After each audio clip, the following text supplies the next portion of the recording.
Hey everybody, it's your Large Badger Media. Hope everybody's having a fantastic day. So I got my pre-release bundle in today. So there's a site on or a store, I guess, an online store I usually access through Facebook called Flipside Gaming. I think out of New York, and they often do these bundles where you can get a a booster box of some type, not usually a collector booster. So in this case, I got a play booster box and this bundle for a good price. So this is my first foray this. This is my first time I've seen this product. It's hasn't come out yet. Today is February the 11th, so this product hasn't come out. So without further ado, I'm going to go in, and this will be the first time I've seen anything other than some stuff online, watched some videos and that sort of thing. So this is what you get. You're going to get 9 14-card boosters, 2 reference cards. You get an alt lumbering world wagon. You get a box, of course. You get the oversized life skin counter, and then you get a bunch of lands. So pretty standard fare. Here's the little poster. It's pretty cool. It almost looks like a Hot Wheels poster, or a Star Wars poster or something like that. And there you go. That's pretty cool. Whoever did the art for that, it's pretty banging. I like that. That slaps. So here we go. Getting into this box. Finish line flag, and there we go. So Ether Drift. Got a blue dice. I don't know if all the dice are blue, but this particular one is. I think that's what it showed on the box. Yep, it did show a blue booster one on there. A couple dividers with a wacky goblin. Here's our 9 boosters. And here's our land packs and our dice. So let's see if we can roll a 13. Lucky 13, and we got a lucky 12. So just shy of that lucky 13, right? Alright, stick that over there, out of the way. Got some booster packs.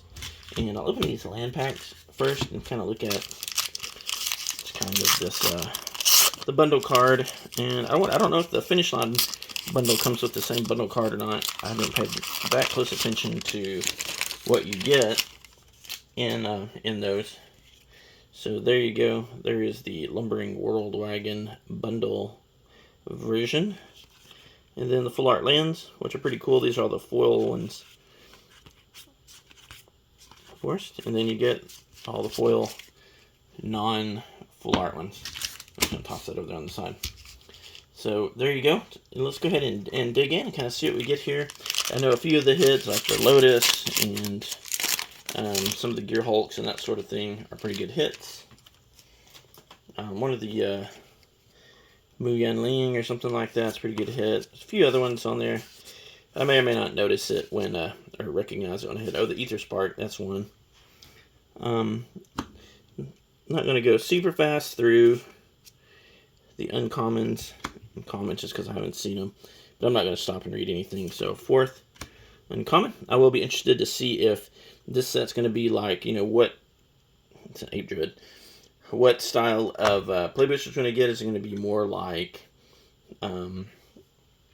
Murders at Karlov Manor, where you get they're kind of stingy on the mythics and you really don't get stuff in it? Because we already know that there's Summit for our first rare.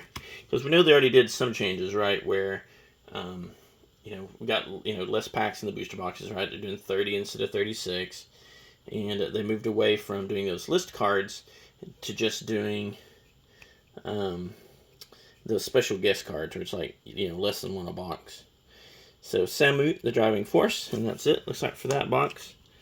And there's a Stampeding Scarefoot. Oh, Dismal Backwater. So those are all a thing again. And there you have it for our first one there. A little art card. So back to full-time art card, but not full-time. Anything else. So it's just interesting to see, ways that they are still finding to cut corners and save some costs on their side, while still, jacking the price up. Okay, so Adrenaline Jockey, but yet here we are still buying them, right? All right, so this will be a one rare Mythics box pack 2. So count on luck. There we go. What did I do here? Apparently, did I make? What the heck did I do? Oh, I put some. Got 2 stacks of uncommons. Let's see. Weird. Do I even know what I'm doing? What is all this? Oh, those are those lands and stuff. Got it. Okay. I'm like so confused.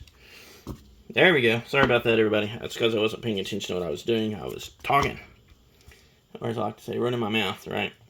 And so kind of lost track of what I was doing. It happens. Alright. So there we go. Back on track. So, so far it looks like they're going to be stingy with the multi-packs, although this is a bundle, so it's kind of hard to tell. This is a very limited, quantity of cards. So you get a limited, data set. The Soul of Alakria. Okay, into a common. I guess this is some weird slot right here. So we got a full art common and into a mythic. So we got the Thunderous Velocipede. And that looks like that's going to be it. Okay, Scoured Barrens again. So, okay, the Lifeland. So I guess those will still be in standard, just in case there's any question about that. If you've been on the online arena, you noticed today was the first day that they kicked over to the Ether Spark stuff. You got your free packs, and everything shifted for the next cycle. I am a little bit confused about that slot after that uncommon, though. Okay, come on now. What are we doing here? Just settle down. Alright. Adrenaline Jockey again, Embalmed Descendant. I actually saw this card today. It's actually just like a decent card in the Orzhov. Oh, one more in common. Got Marshall's Pathgridge. Maybe it's either a vehicle or a full art card of some type. So there's the Perilous Snare artifact. So let's start your engines. The new mechanic. Interested to see how that's going to play out there with that new mechanic. So that's going to be something that's going to be good or not. So watched, Shuffle Up and Play with the Professor. They were playing cards that had Ether Drift cards in it. So yeah, so this is going to be the Dune Drifter. So it's either going to be probably like some kind of vehicle or a borderless card. See, so here's our rare. Got the Fearless Swashbuckler. Got an art card and some stuff here. It's the Fish Pirate. Vehicles you control have haste. That's very interesting.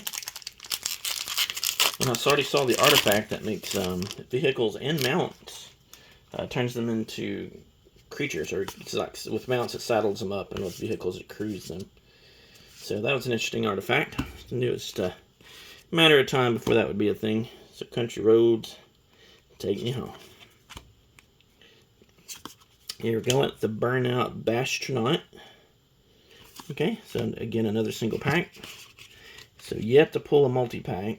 Is that true? I think that's true.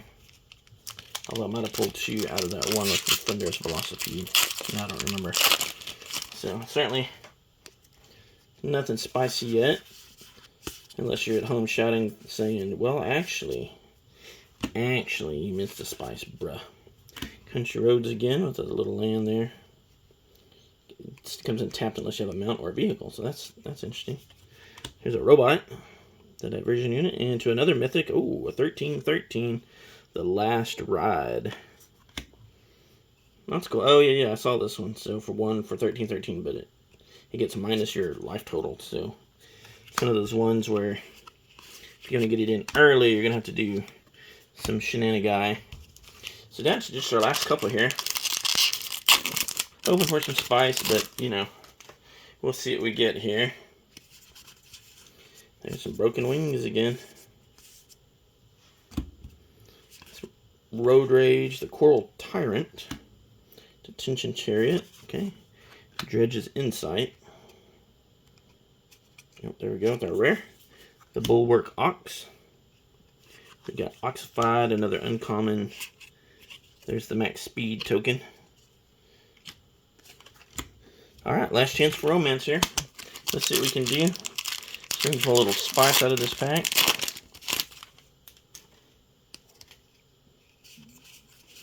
Just looking for the beef. So there's the Fang Druid. There's the Vampire Rogue Raider. Nope, another uncommon, Cloudspire Captain. Those are all uncommons in that slot. Here's a rare with the Explosive Getaway. Did I get that already? No, I did not. Followed up by our Daring Mechanic, a Swamp, and a Vehicle Pilot token. So there you have it, my first little look. It's kind of mid to me so far. I've looked at the stuff online. Some of those cards, I can do some shenanigans. It'll be interesting to play it. Once I'm playing with the cards and really taking a good look at them, I'll have a better feel for them. But I don't know. It wasn't that exciting to me. And to be honest, in all the card openings I've been watching, it hasn't been that exciting. Even when I'm watching some pumped up people like MTG North and that sort of thing who are super excited about it. If I was opening a collector's box and was opening, a 1 of 500 or something, it might be a little different. I'd probably be fairly excited, but I'm just not hyped on this. So I'm interested to see what the power creep is doing more than anything, because as we know, the power creep is real, and every set, we're gonna outdo its previous edition. So we'll see if that's a thing or not. All right, thanks for coming along. Give me a like and subscribe.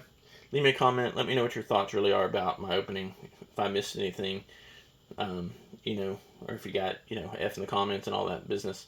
So I'll talk to you next time. Take care.